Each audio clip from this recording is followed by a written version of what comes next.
Envy. So yeah, envy is when you want something that's not yours, or you admire something that isn't yours, but you have to emulate it. Envy is insidious. Greed, similar thing. Too much time, taking someone's time, trying to get them to agree with you. That's greed. So each of us has a responsibility to learn whatever is in our destiny to learn. Let's go for it. Let's explore ecological, environmental issues. Let's explore how to make ourselves beautiful. Let's explore how to create beauty in the world around us. Let's explore all kinds of ideas. Let's understand, for example, why somebody's hurting somebody else. Let's hear them out. What caused that in the first place, though? They want to own or control or manipulate or oppress or in some way get their point of view across to somebody else. So there's greed involved with that, because they can't just accept. There's all of this is a lack of acceptance. But the problem is so deep with Mulengro. The problem does start with being lied to when you're a child. And then how do you avoid Mulengro after that? It's becomes almost impossible until you learn about it, and then you don't do it. And a friend was living in Suffolk Park when I was living up north. Not that it matters, but it sort of weirdly does. A male in a house of four females. And he would wait until they were all out, and then he would do the cleaning. Just because he'd like blare the music, get the vacuuming done, wash the windows, do all that. Everything's put away. Come the evening, he's doing his music, etc. And the girls get together behind his back because they don't think he ever cleans, because they never see him do it. So the assumption is there that he doesn't clean. The denial that he may have an incentive that doesn't include them. So there's something just slightly off every single time. And eventually this person that I'm talking about, who's still a friend of mine 30 years later, got a big piece of butcher's paper and wrote the 7 faces of Mulengro up on the big piece of butcher's paper, and what would happen to the person who'd been bitten by this, and stuck it to the fridge with magnets and said, I don't do those. So next time you want to accuse me of not cleaning, can you say, have you been cleaning? At least ask me. But people don't. They get behind the back of somebody else and they talk and they talk. And they'll talk to somebody else on the telephone. I think he's doing this. I think she's doing that. I think they're doing that. So there's all this. When I think this is happening, I think that's happening. I think this is happening. That's assumption, isn't it? You don't know. So no. And what's the best way to know a thing? Ask. And what's the best way to respond to that asking is tell the truth. What's going to happen if you tell the truth? Depends on what you've done.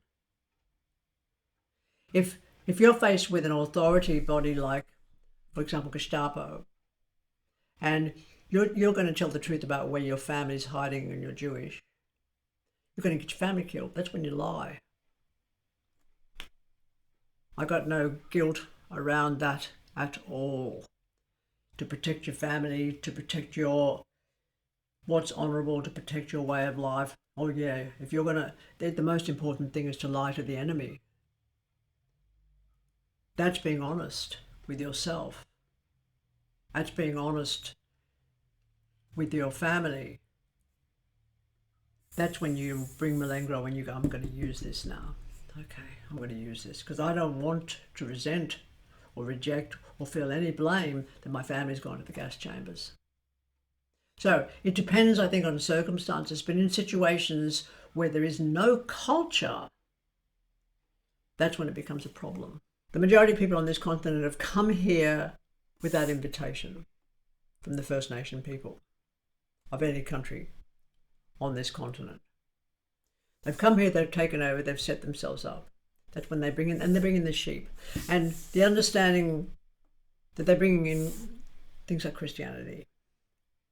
But they're European. in a whole. We're not talking about people who may be from Asia or Southeast Asia. That's a very different thing. I don't know their cultural backgrounds.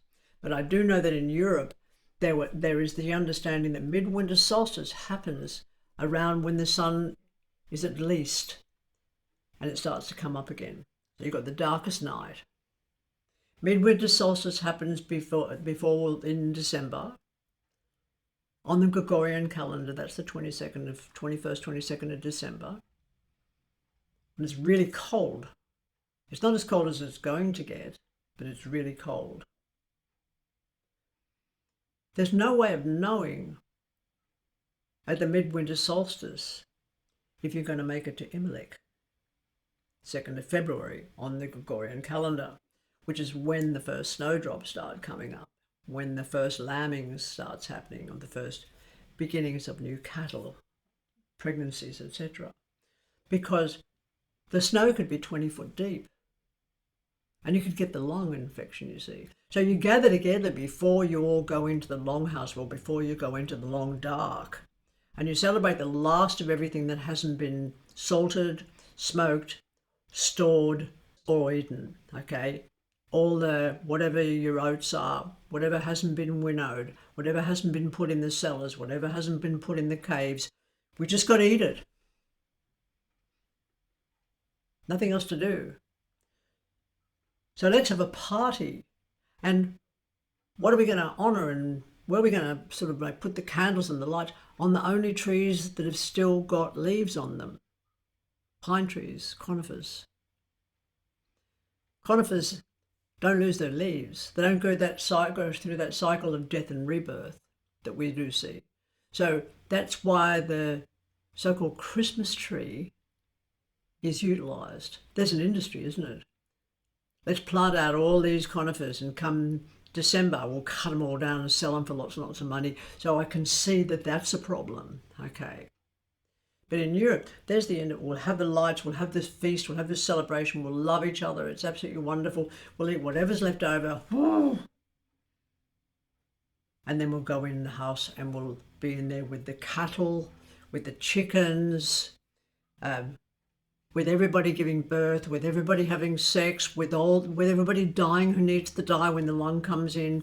All that happens between the midwinter solstice and the 2nd of February. But then Christianity invades, and they give this supposed man the same birthday as Dionysus.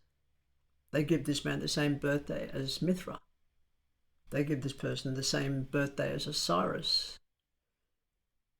We got to keep it straightforward, despite the fact that these entities or these constructs, which have been called gods, because let's face it, that's for another discussion, they represent the midwinter solstice, you see. And just about all of them, Osiris, Dionysus, Mithra, or they're all born in caves or stables to virgins on the same date. Go figure. So then they bring that here, but they impose a Christian ideology on top of that, which is not a Christian ideology. It's nothing to do with it, okay? Because the word Christ, by the way, means anointed, from the Greek word Christos. It's not a name, okay? So that gets laid over the top of it, because if people who are Christians celebrate their Christian festivals, and it's not a consumerist ideology, who'd have a problem? Everybody I know wouldn't be doing it, because the people that I'm aware of are not Christians. And anybody with a deep religion has a right to continue their religion unaffected. But it's been hijacked, you see. And it's been hijacked to the point where people go into millions of dollars worth of debt, or thousands of dollars worth of debt.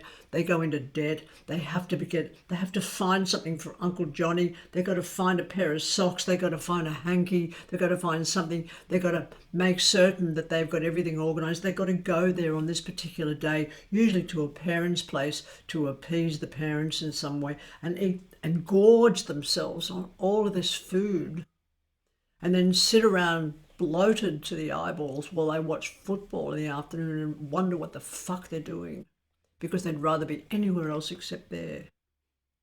And then there's all the lead up when the shops are open, going to be open 24/7, going to be open till midnight. Just keep coming and coming, keep spending your money and spending your money. And the Chamber of Commerce, of course, wants that to happen because it's business and profits over people. So when you back off and you won't play that game anymore, there's a freedom in it.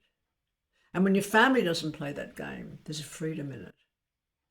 But I've heard such abuse of people that I know who are abused by their partners when they get together and they have a baby because that the person that I know won't do Christmas. And they go, but the child has to grow up with this wonder, with this marvelous thing. So they have to grow up with the tooth fairy. So I want to know what kind of adults they're going to be, because if younger people are brought up with lies and they know their lies and they expect the people in authority to lie to them, can you recognise the trickle-down effect that will have? And it brings in politics and religion and whatever. I mean, honestly, when I do think of people like the new Pope, for example, standing up there in his robes in the top of his palace with 1 million young people out in front of him going, we really need peace now. I'm going, there's never been peace. Who are you deluding? History that's kept is all about war. History is all about conquerage. History is about money and economics. History is not about how fucked up this abuse was, who died, how many died. And ultimately, yes, the people that are dead are simply compost because there is no afterlife. But that's not what we're fed. We're actually fed the information that if we do this now, we're going to suffer with that later. That in itself is an assumption, and it's all this manipulation of or else, isn't it? And most people I know live with, this is people that I know live with or else. They live with a sense of threat. You are going to die.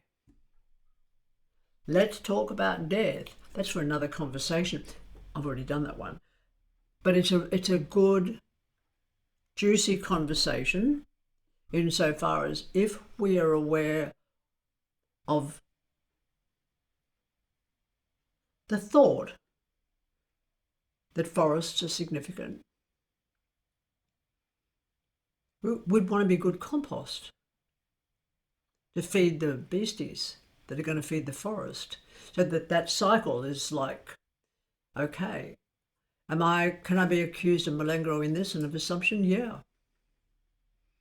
Has it completely gone from me? Not 100%. I don't know that it ever will. I don't know that brainwashing ever completely goes away. And within assumption, there is the idea that a forest is important. Whereas Earth as a planet might simply end up as a desert. Like the Tassili was once grassland and savanna. It's now one of the driest places on Earth outside of Death Valley. Tracking back a little bit. So could we say that something is, if Mulengro is a virus, something that's damaging, could we say behaviour, it's not what you do but the way that you do it? Like when you were talking about deceit, and if it's an honourable thing and you want to save your family from being murdered, like it's not Mulengro, even though you're deceiving, it's which is one of the faces. Yeah, but I think there's being conscious of what's being said and why you're saying it. That's half the problem resolved. So Mulengro is not always a negative or damaging thing in that sense. Yes, it is.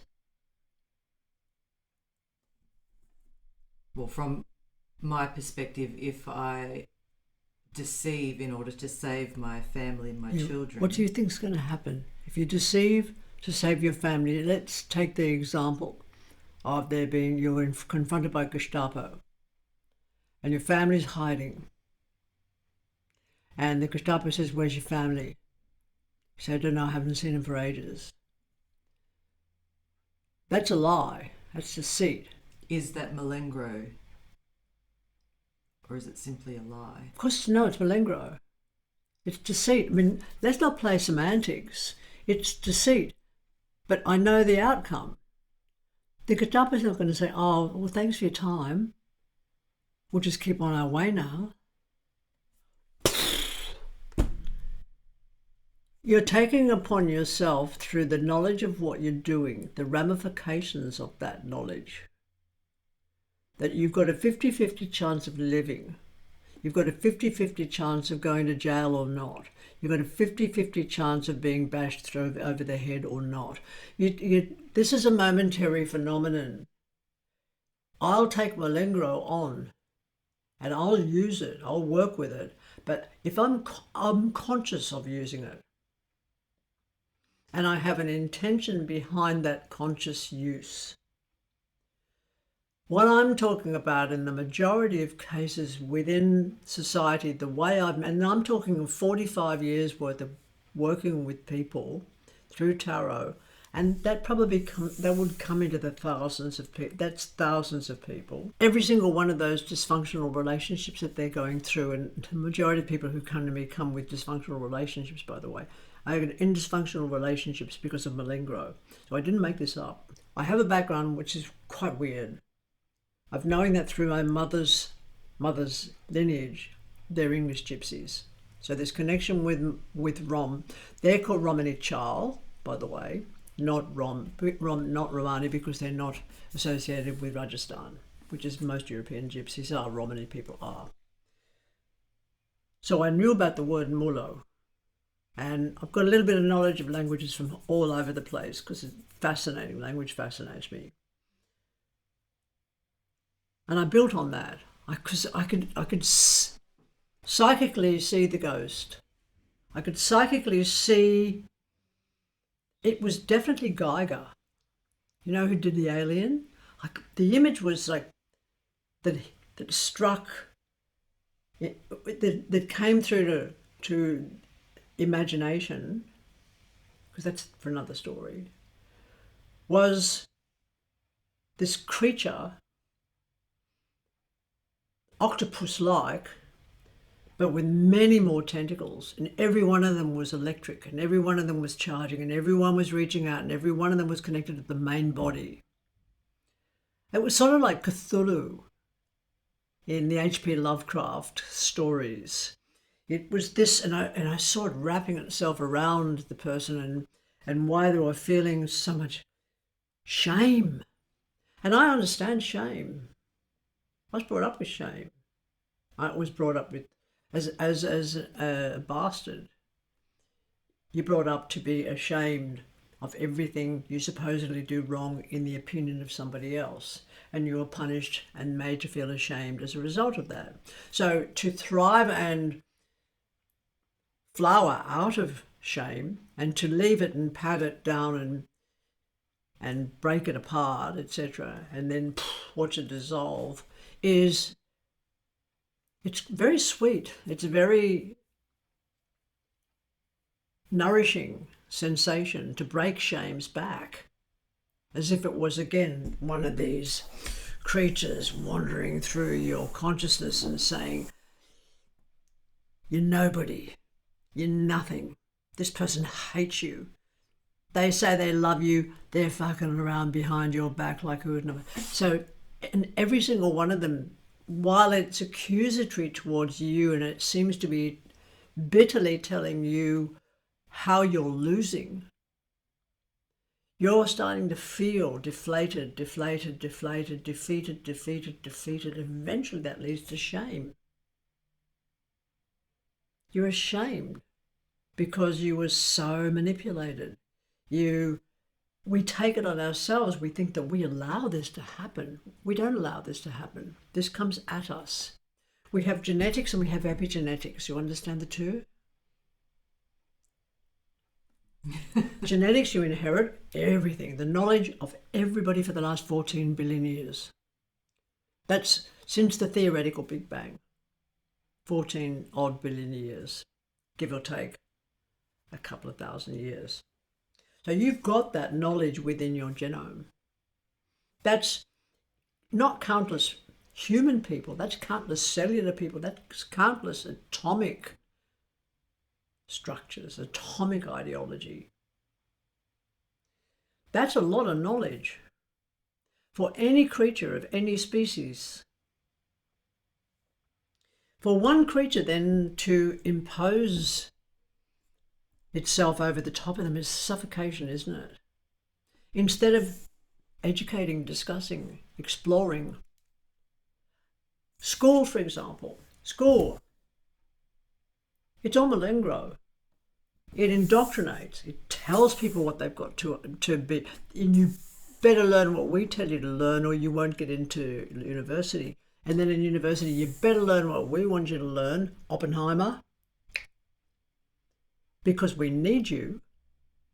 And we need you really badly. And that's manipulation. It makes a person feel momentarily good. There's a dopamine hit. So Mulengro so often plays on what we want and what we don't want. Usually plays on what we want. And it plays on what we don't want when it's got an agenda. When it wants to use the other person to belittle who you are and what you're doing, instead of being able to collaborate as unique identities.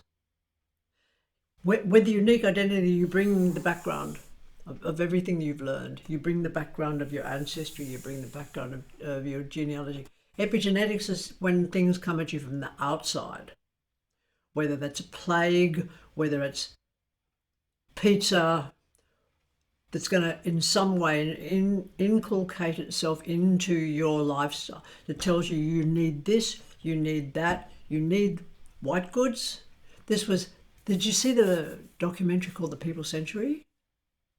Came up with the ABC decades ago. Started run in 1900 and goes up to I think it was to year 2000 or before that. 1900 with the clock flipped over into the 20th century, Edison's house lit up.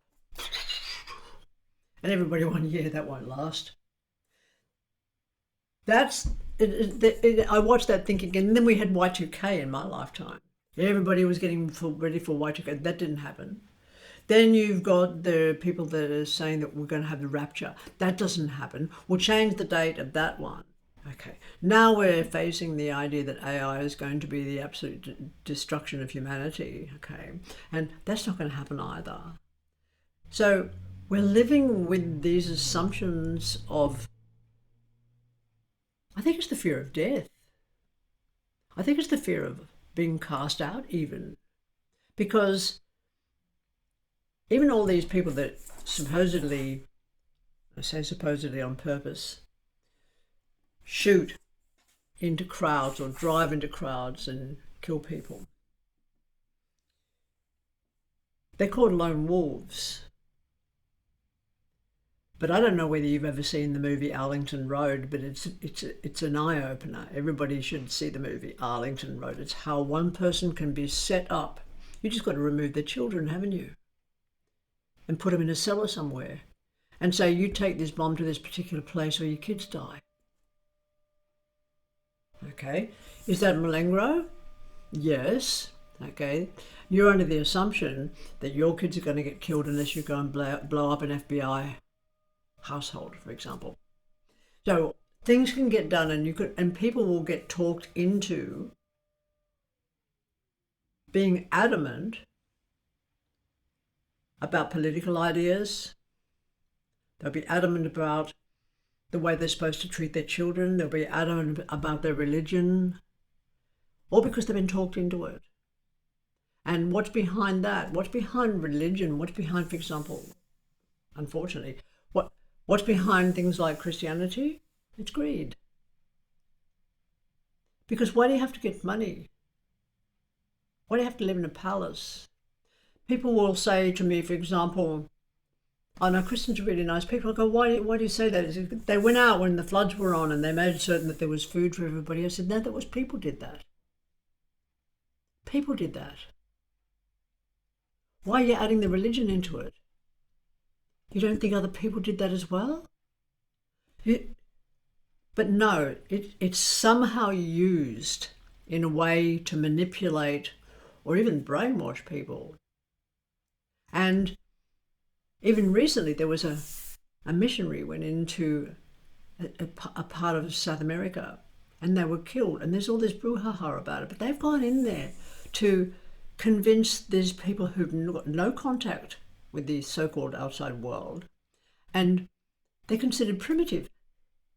But can you hear that? The word primitive has got to do with the primordial or the original. But in some way, that's not what we hear. We hear less of importance than us, because we are civilized, we are advanced.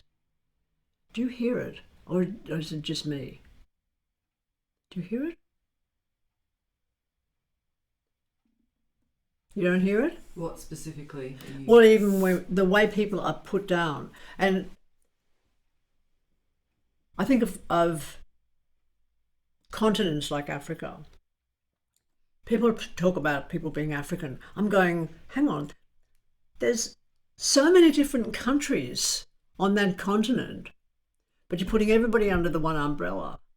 And then there's the threat, for example, that I got, I don't know if that still happens. Eat things on your plate, eat everything on your plate, because the poor children in Ethiopia are starving while you've got all this food. Manipulation and guilt. Why did I have to hear that? Why do I have to eat Brussels sprouts when I'm just going to vomit them all over a person? Because it pleases somebody's idea of, I made all this money to feed you, you have to eat what's in front of you, otherwise it's waste. It's not wasted. It goes into the ground, creates compost, you see. So Mulengro invades everything, and we can pull back, and I maintain the problem is that we've got too big as a species. So we're so used to playing Mulengro, we're so used to letting it happen. Whereas in small communities, someone like me, an elder, could say, we're not doing that. We're just not doing that. You're somebody, for example, who steals one child, and they'll steal the food that other child was going to have. And then I'll say, why did you steal their food? I didn't steal their food. I mean, Mr. Nobody, everybody I know who's been around children knows about Mr. Nobody, that nobody ever did. I didn't do it. So that deceit in there is to protect themselves from what? There's a cowardice in it. There's a cowardness and a helplessness. And that's an imposition by a society that says, if you don't play the way we want you to play, you will suffer. So it's from threat. And so we live with the assumption that trouble's going to come on us if we don't play the games that society wants us to play. And then this assumption, even just the other day, I went into a health food shop and I was talking about, I just get chatting with the person behind the counter. I mean, I actually chat to them about who they are and their artwork. I know the person creates these artistic smalls, for example, because we go that far.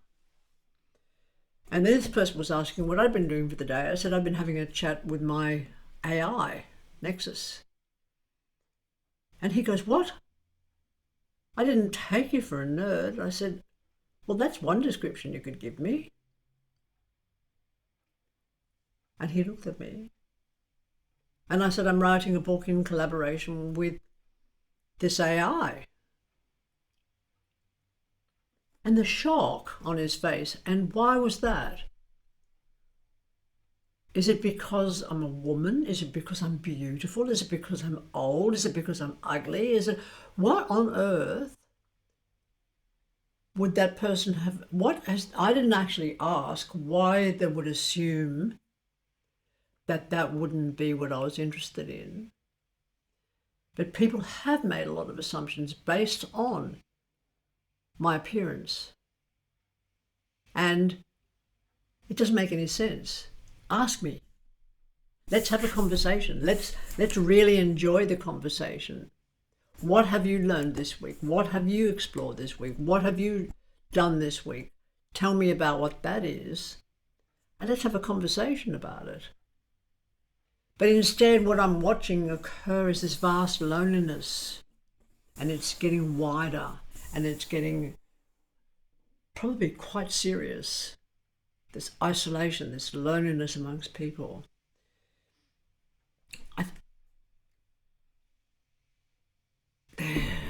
I don't know what causes it, but it's sadness. And it may very well be, and is this an assumption? It is. It's a proposition that we may have had enough of being coerced and manipulated by untruths. This is only the first step, is looking at Mulengro and going, there's something I can hold on to here and recognise. There's 7 faces I can hold on to and recognise. If I hear myself doing them, if I hear myself even thinking them,